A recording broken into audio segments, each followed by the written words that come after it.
If you cannot record every response, your measurement system needs rules: when to look, what to score, and what your data may miss. E6 is not just asking you to define discontinuous measurement, it is asking you to design and apply it. Time sampling refers to methods for observing and recording behavior during intervals or at specific moments in time. In ABA, the three main time sampling procedures are whole interval recording, partial interval recording, and momentary time sampling. Discontinuous measurement is used when some instances of the response class may not be detected. That means the design has to be very clear: how long the observation period is, how long each interval is, when the observer looks, and exactly what counts as scored behavior. Cooper explains that continuous measurement is the gold standard, but continuous measurement may not be feasible because of the target behavior, number of clients, length or scheduling of observations, or availability of trained personnel. So the practical goal is this: when you cannot record every response, use a sampling system that gives the most valid approximation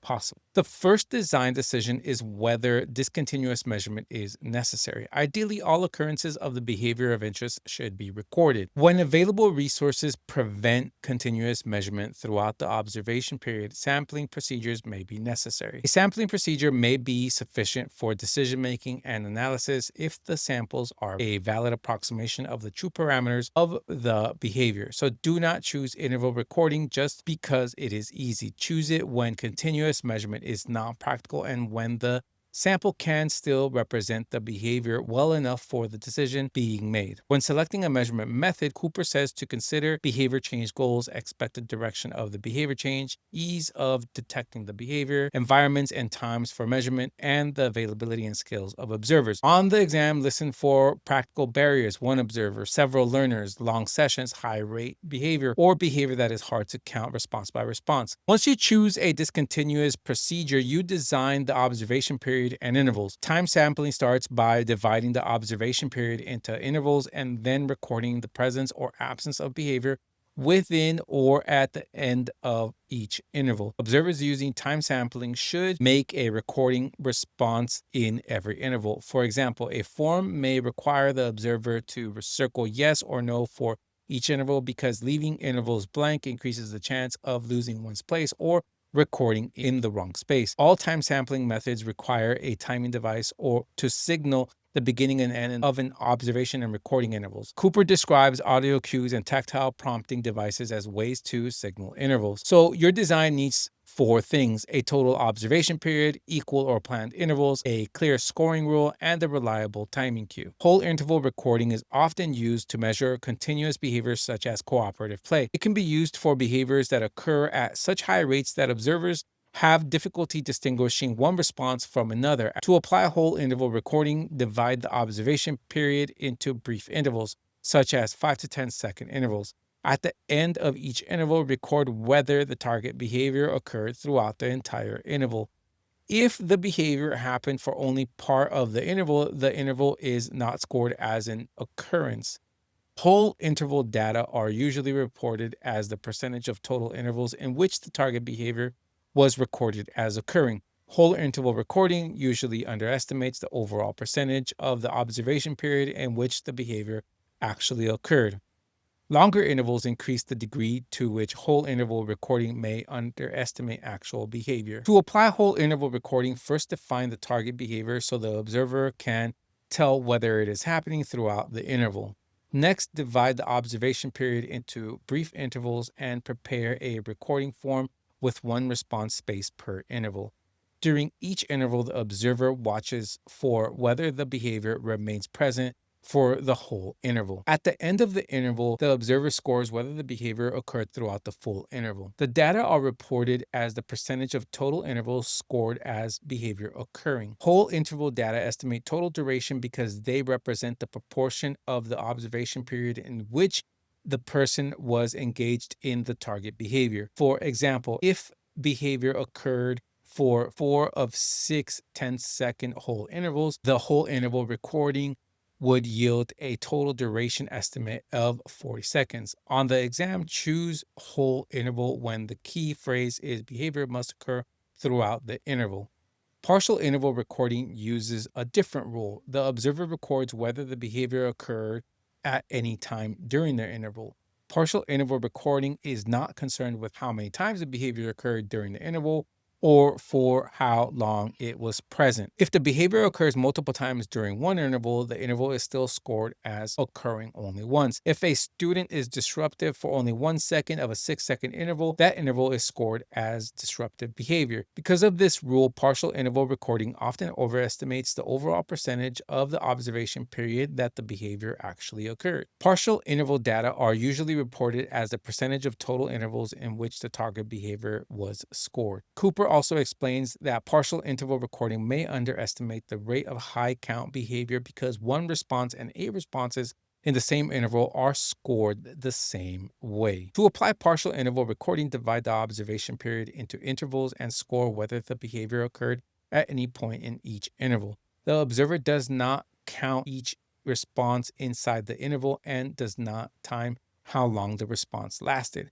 Cooper describes a form that measured 4 response classes across 3 students using 20-second intervals. In that example, the observer watched student 1 for the first 20-second interval, student 2 for the next 20 seconds, and student 3 for the next 20 seconds. Each student was observed for 20 seconds out of each minute of the observation period. If a student engaged in any measured behavior during the interval, the observer marked the corresponding letter. If none of the target behaviors occurred, the observer marked N for no occurrences. This matters for application because partial interval recording can make it possible to measure multiple behaviors concurrently. Momentary time sampling uses a snapshot rule. The observer records whether a target behavior is occurring at the moment the time interval ends. With 1-minute intervals, the observer looks at the person at the 1-minute mark, immediately decides whether the behavior is occurring, and records that decision. Data from momentary time sampling are typically reported as percentages of total intervals in which the behavior occurred. Momentary time sampling is used to estimate the proportion of the total observation period that the behavior occurred. A major advantage is that the observer does not have to attend continuously to measurement. A major limitation is that much behavior may be missed because the person is observed only for a brief moment. Momentary time sampling is used primarily for continuous activity behaviors, such as engagement with a task or activity. It is not recommended for low count, short duration behaviors. Planned activity check or PlayCheck is a variation of momentary time sampling. PlayCheck uses head counts to measure group behavior.